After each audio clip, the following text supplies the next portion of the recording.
What's up, everyone? Welcome to the Club Rival podcast. I'm your host Bones, and we're here for another episode. On this episode, we're going to be talking about the big game of the weekend, Liverpool and Arsenal. Obviously, it ended 2-2, and also we've got some big news that came out in the news today. Ten Hag's been sacked from Manchester United. We've got a lot to get into. Also, I'm here with my boy Fuad. Fu, All right, what's going guys. on? Oh, it's been a crazy weekend. I'm not gonna lie. We had Arsenal, Liverpool, 2-2, and we've just got the Ten Hag news. So, a lot to talk about. A lot to talk about. Perfect. So, we'll start off with the Arsenal Liverpool game, 2-2. What's your take on the game? What do you think how it went? Are you happy with the result? So, I rang you before the game, and I said to you before any lineups come out, because obviously we had Saka, who was we wasn't sure if he was playing. We had Timber, who we wasn't sure was playing. We had a lot of injuries. I said to him, "I'll take a draw and get moving." But as you know, as the game As the started, game went on. we had Saka who came. He did his thing. Robinson on toast. I'm not gonna lie, I was fuming. Robertson's kind of losing a bit of pace, man. I'm telling you, it's not the same Robertson right now. But go on. And he put McAllister on toast as well. I'm not gonna lie, we'll talk about Saka in a second. We'll talk about Saka in a second. But yeah, as the game went on, we started losing players. Gabriel collapsed, and we lost Timber as well. At that point, we was at like I think 20 minutes left in the game. I thought I would even a draw's a, if we get a draw here, it's all right at this point in time because we was losing everybody. The way the game started, yeah, I'm not gonna lie, Arteta got his tactics perfect. The way I seen it was he won the midfield battle. He overcrowded midfield, whether it was Havertz dropping in deep, whether it was Partey coming from the right back position into midfield. So you outnumbered as a midfield. We couldn't get a hold of the game at all that first half of the game. A lot of wayward passes, we tried to keep playing from the back. We tried a lot, but I think Moreno had a fantastic game. Yeah. Like him and Declan Rice midfield cut out a lot. Yeah. So the first half of that game, I think you guys kind of got the better of it. The 2-1 was kind of deserved. Yeah. So and then the second half started. I know Gabriel went off injured quite early in the second half. Yeah.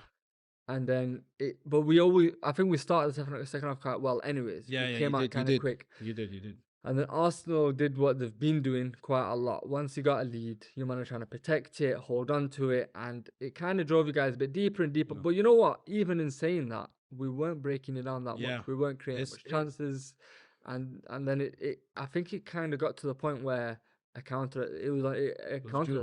Once you guys started to attack, it was when we had like the worst back four. I think Ben White, Kiwi, or Miles Lewis Skelly, and Ben White, it was when that line there, Trent just, they had a high line. We had a high line because we caught you on a counter. You was on an attack. Martinelli went in. Konate bullied him as he was doing all game. You know what? We'll talk. I'll talk about my Liverpool players I was impressed with. And you talk about the Arsenal players. So Konate, you know what? He doesn't get the plaudit. He's like your version of Gabriel, essentially. Because obviously you've got Van Dijk, he's winning the awards and whatnot. But Konate, what a centre back! The way he locked Martinelli off yesterday was amazing. If it was just Trent and Martinelli, I'm not gonna lie, Martinelli had Trent's number, but obviously he had support with the Konate, which really helped you guys. Anyone else Nunes had an alright game in terms of just holding up the ball and just being a nuisance in that sense. Just in that sense. Besides that, Trent, I don't know, Trent. He didn't play. He didn't have a good game. He had a lot of misplaced passes in that game. Yeah. He had a lot of. I felt like with Liverpool, we looked really leggy. Yeah. We looked slow on the ball. There wasn't as high tempo as we usually expect from Liverpool. Yeah. I could only put it down to the last within a week we played Chelsea. Then we travelled over to Leipzig in Germany, and then away to Arsenal. So it's 3 big games back to back. So that's the only reason I could put it down to the reason why we didn't have a great game and we wasn't playing well. And then for us, it was down to the star players that kind of bailed us out: Van Dijk and Mo Salah. The guys. Mo Salah as well. He would look like Mo Salah. That's why he's a world class player. He didn't do much. He was more targeting our left side. I think Arne Slot told them to play through Diaz in terms of, because we had Partey playing right back, so he goes target that side. So a lot of your plays was coming in from the left, but Partey had a good game. Partey had an amazing I couldn't game. believe it. Partey had a really good game. I couldn't believe the game he had against Until Diaz. that one time Diaz skinned him and put it through his legs. But Diaz ran into the post there. He ran into the post. I know, he went did too much. You get me? But Partey, he was really impressive yesterday. I couldn't believe how well he played at right back. But you know what? I'm gonna give it to Arne Slot though. He's lost one game, Nottingham Forest, and he's gone to the Emirates, got a draw. You know what I mean? He was behind in the game, brought it back, got the draw. I think, you know, with that situation, I think you guys could have won that game. Because the timing of your goal, I think you could have pushed harder for a 3 points. But one points, yeah, it's a fair result for both, I think. Yeah, coming away from the game, the way Arsenal are usually at home, before the game, I think I said it last week as well on the podcast. I said I think it's going to be a draw. It looked like that kind of game. Arsenal, the problem, it might have hurt a bit more for you guys because you was leading for majority of that game. It got to the 81 minutes and Mo Salah scored. Yeah. So it's becoming quite of a trend with Arteta. You know, when Arteta started his career at Arsenal, everyone said he's Pep's little Pep region, so it's gonna be a passing kind of game. Yeah.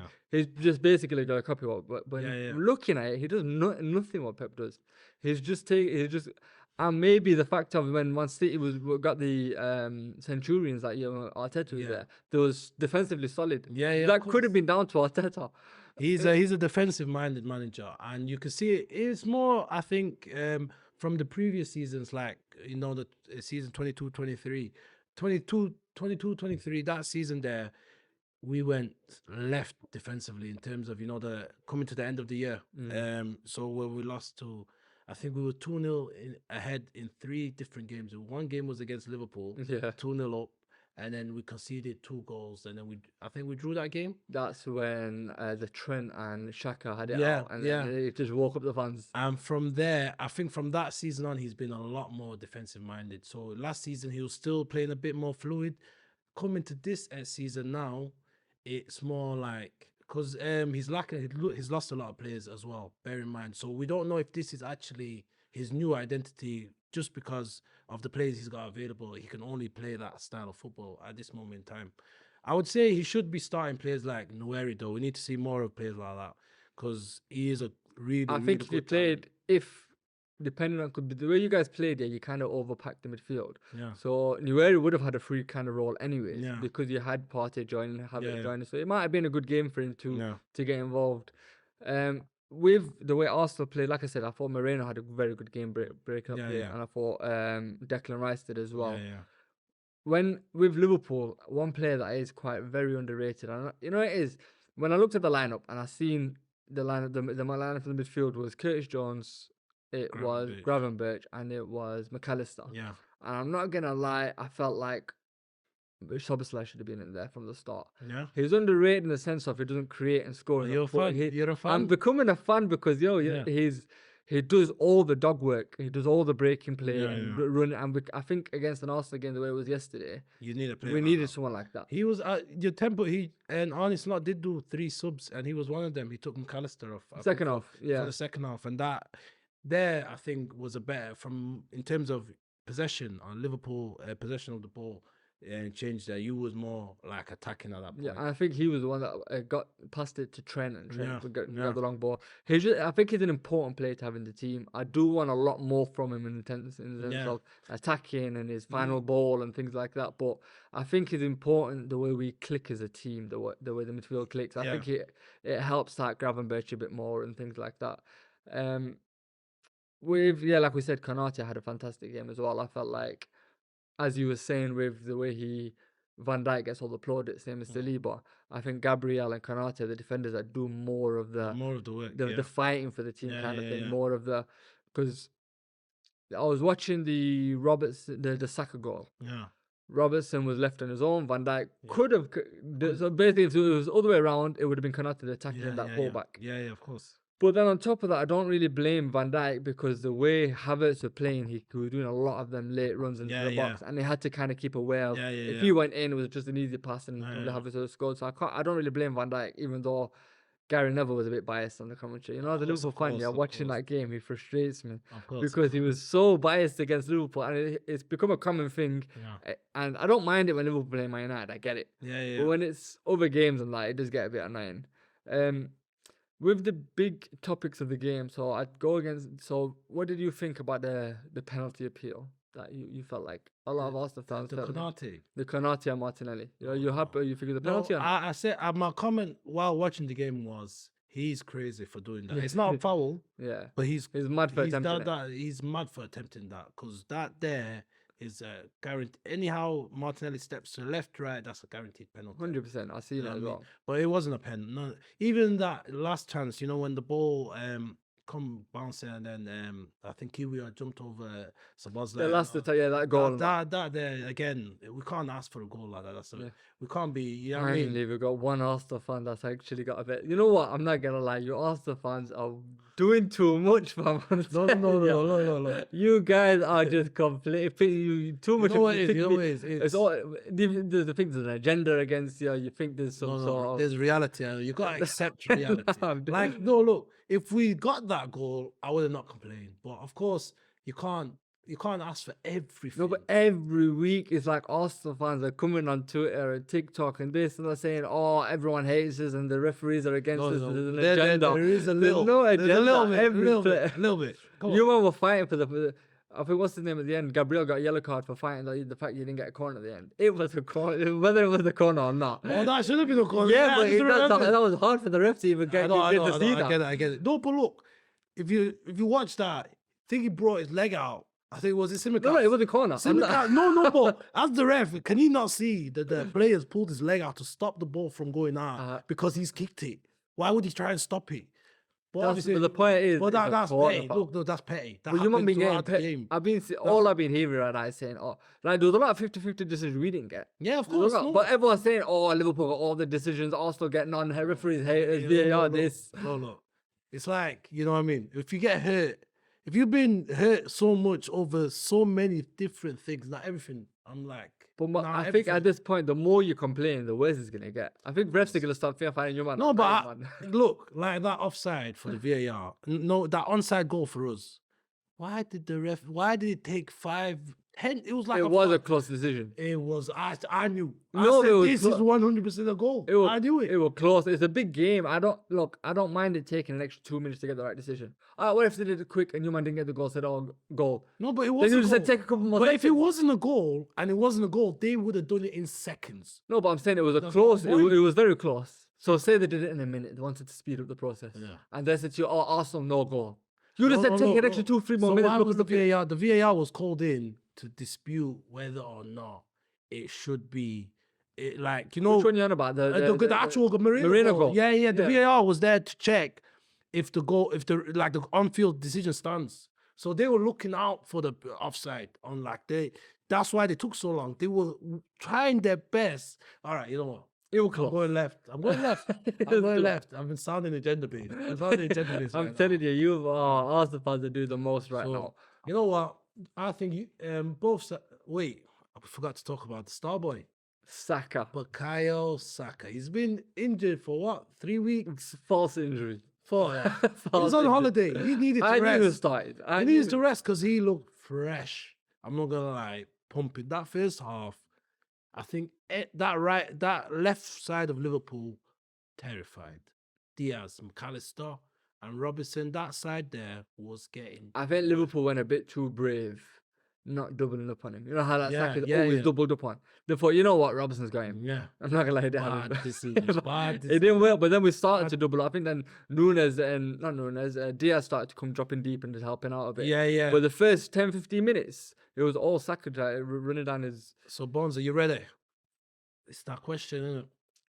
Is he world class? Is he world class? I mean, so my question is someone said to me, look, a world class player is someone who can go injured and he comes back, and that first game he comes back, it's a goal or assist. So you're not a goal or assist, but he's come on and changed the game. So example being De Bruyne. Go on. When he got injured, De Bruyne got injured, and then he come back for the Newcastle game, And then he come back for the Newcastle game. Yeah, and everyone was waiting for De Bruyne, saying, "Wow, De Bruyne's coming." No, but back. he's your main player. I get it. Yeah, he's your main player. I do get it. But you know what it is? I take world class quite different. A lot of people just take good players as world class players. Yeah. And I think Saka, yeah, he has very good games. And I'm not gonna lie, he does a lot, especially like in the Premier League top teams and stuff like that. But it's when it comes to the likes of late in the Champions League or. And what he's wow. It takes a lot, you know, to become to get into that world class. So now, so your final test. Like my thing is, we run deep in the Champions League this season. If we do run deep, it'll be because of him. Really and true. That. Let's be honest. If Arsenal run deep in the Champions League this year, we get also numbers as well. Like the guy, I think what's his highest scoring time? 15 goals in a season. Yeah, it's not enough. Well, he's a sister as well. He puts in them, and he gets like 30 GA. I can say he's a very, very fantastic winger. I'm not going to deny that. But I'm thinking to get to world class level, you need to get. You need to Salah numbers. All right, not on Salah numbers the first season, the 40 goals and that. But he's averaging at 24, stuff like that, 25 goals a season, stuff like that.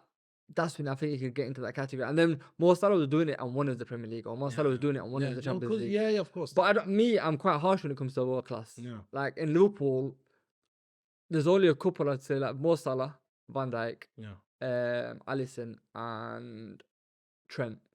They're my world class players. Other than that, I don't know. They're very good players and good players and stuff like that. That's all I have. In the Premier League, I wouldn't say there's a vast amount of world class players. Some teams don't have any. I put Man United and they don't have any world class players. Yeah, of course. In my opinion. No. So I think everyone throws around world class just because they've got a player in their team that they think is a good player. Saka's probably your best player in the team, one of the best players in your team. But I think he just needs to get over the hurdle of maybe he might not win the Premier League, or maybe but I'm saying you're asking for silverware. Sometimes you don't win it, but you do so much. Like Saka, I think he just needs to get over the threshold of becoming consistently on like 20. I think this season, in terms of GA, I think he's going for it this season. He's gonna get about.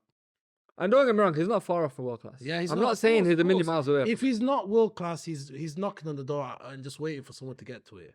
And someone will answer. Exactly. It's gonna answer. Someone's gonna answer. I think he's on the right trajectory to get to that world class level. Yeah. In my opinion, I just don't think he's there yet. I think he's just got a bit more to do to get there. Yeah. People might not like my opinion. Yeah. Everyone's got an opinion. Everyone has an entitlement to it. Of course not. So it's just I just take world class when we name world class players. I just take it a little bit different in regards to certain players. No, that's fair enough. Let's talk about the biggest news of the day. Ten Hag. And I'm absolutely fuming. I'm fuming as well. When I seen the news, I was working and I looked to see 4 minutes ago. I go, nah, it's not true. I seen it. I've gone on Sky Sports and BBC Sports just to double check. Just to double check. This is not some fan account. Yeah. Ten Hag sacked from Man United. What do you think? What like obviously it's warranted. I'm not gonna. It's been warranted for at least a year. No. It's been warranted. Let's talk Ten Hag. One of the worst Man United managers that I've seen in my lifetime. He might be the worst out of the Fergie era. Even Ragnick and he might be. Just forget. Let's talk about the players that he signed. Antony. Terrible. 100. What was it? 89 million or something mad. I think they could have got him for like 30 the year before or something mad like that. Unless Euro. Where is he? Where is Euro? I've not seen him. Euro. Who is he? What is he? What? They got that.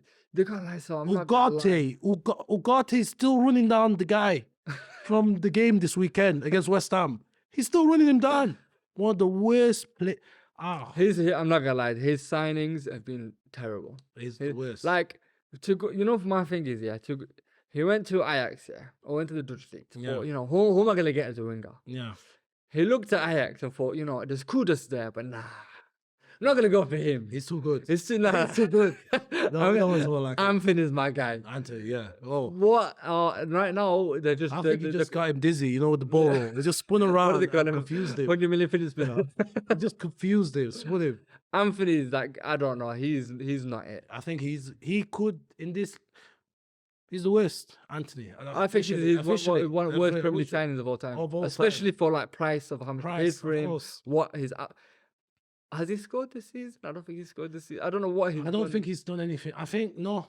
Maybe a goal. Maybe one goal. Last season, I don't know what he's... I don't know. It's just... The guy's just... It's just terrible. Like... The midfield of...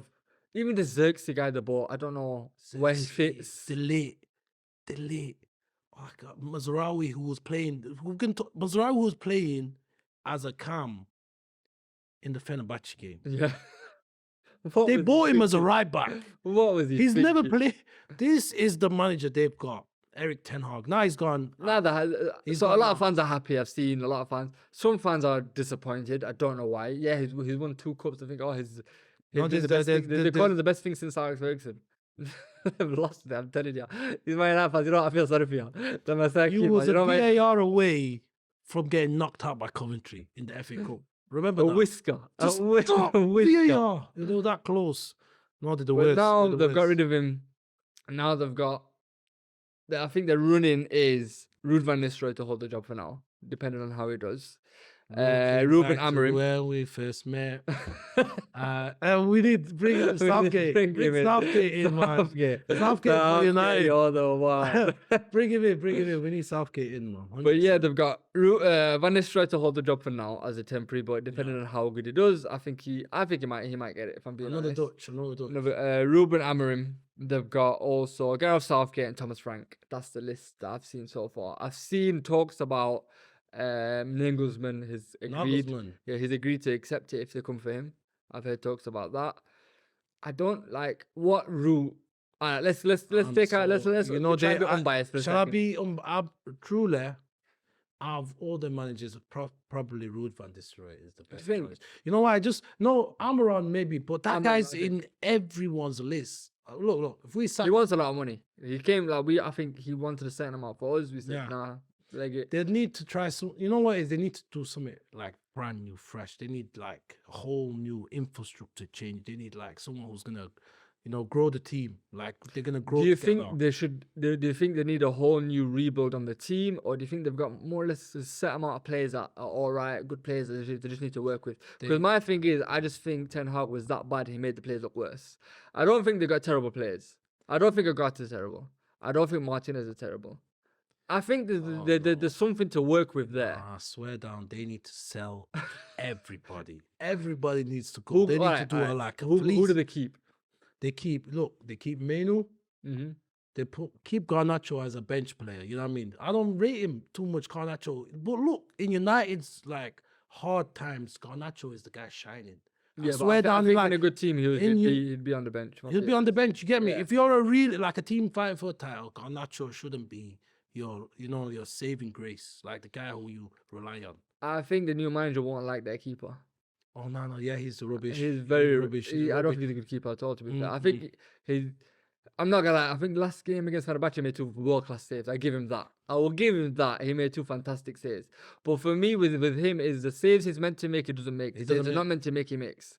You know what is? They got him for his footwork. You get me? They bought him in for because the way he distributes the ball. But besides that, they had De Gea, who was one of the best. Not with distribution, but shot stopping. Shot stopping. No, that's what I meant. Like in terms of shot stopping. Yeah.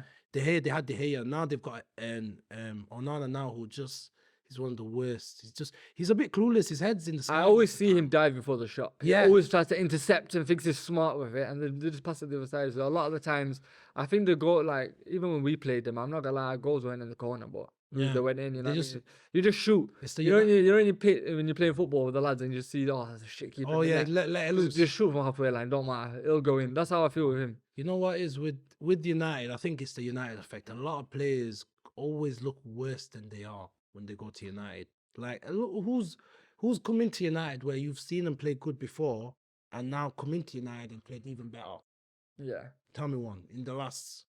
I think it's been since what's his name now? Fernandes came in. He started off on a high. Yeah, but only Bruno, because we didn't know who he was. Anyway, you get me? So if I'm talking a decent, a good signing, you've bought him for 40, 50 plus million. Everyone more or less knows who he is. Can you think of one player? No, I can't. Ever since Alex Ferguson, every player they've bought has gone backwards. It's gone backwards. When it comes to the likes of Sanchez, he came in on a hype, gone backwards. But most of I think Rashford just come from the youth, so he started off. So it's look, not like a real life example would be Sancho. Sancho is as good as it gets in terms of how the United effect. He come from Dortmund on flying in the Bundesliga, come to United, stunk out the place. Pogba same. Pogba still, he was that good, Pogba. That He showed glimpses of how good he was. Yeah. But if he looks back at his time at Man United, he'll always say it was a flop. Of course, you of could course. tell. So Man United haven't improved, and that could be down. I don't know what it is, down to the coaching, down to the money they spend, and that's it. They're sat on it now. They don't really care.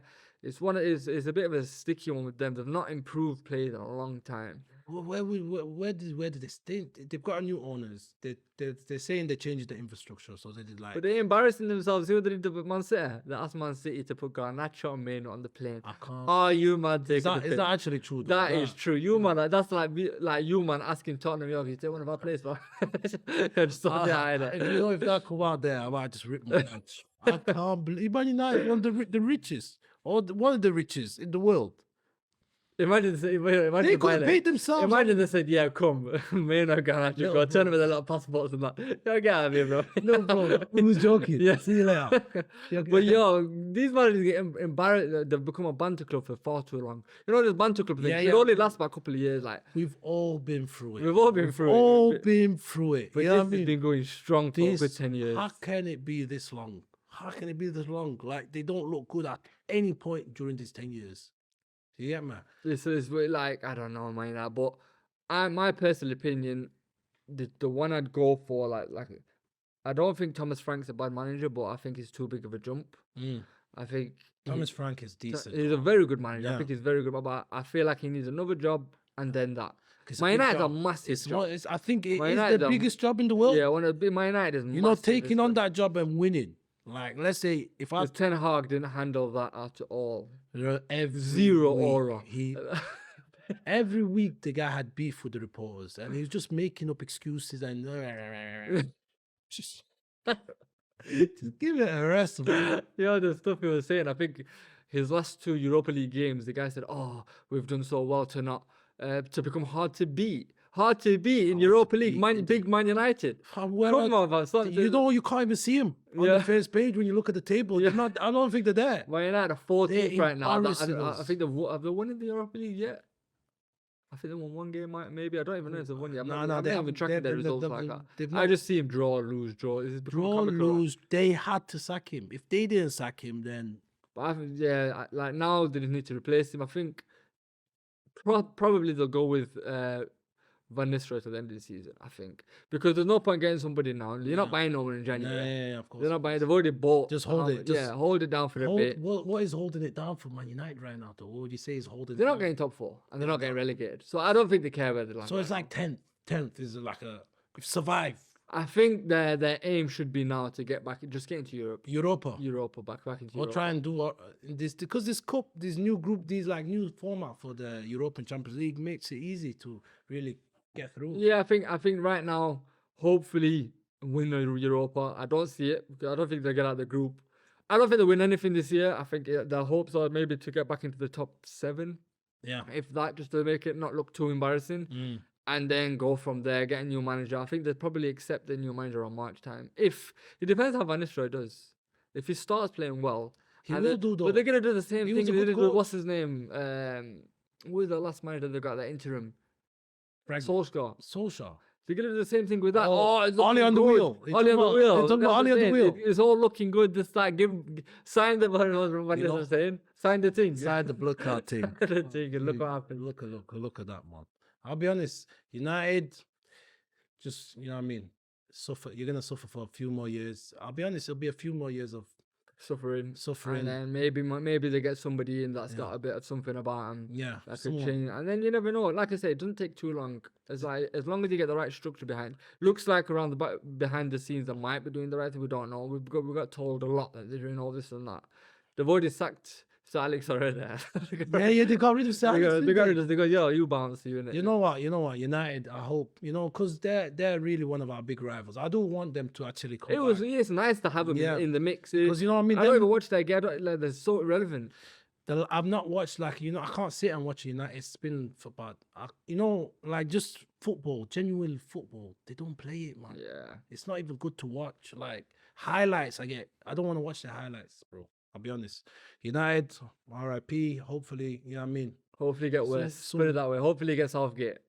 That's a wrap, people. That's the end of the episode. Hopefully you enjoyed the content. If you can, please like and subscribe to the channel. Also, click that notification bell to let you know next time we post.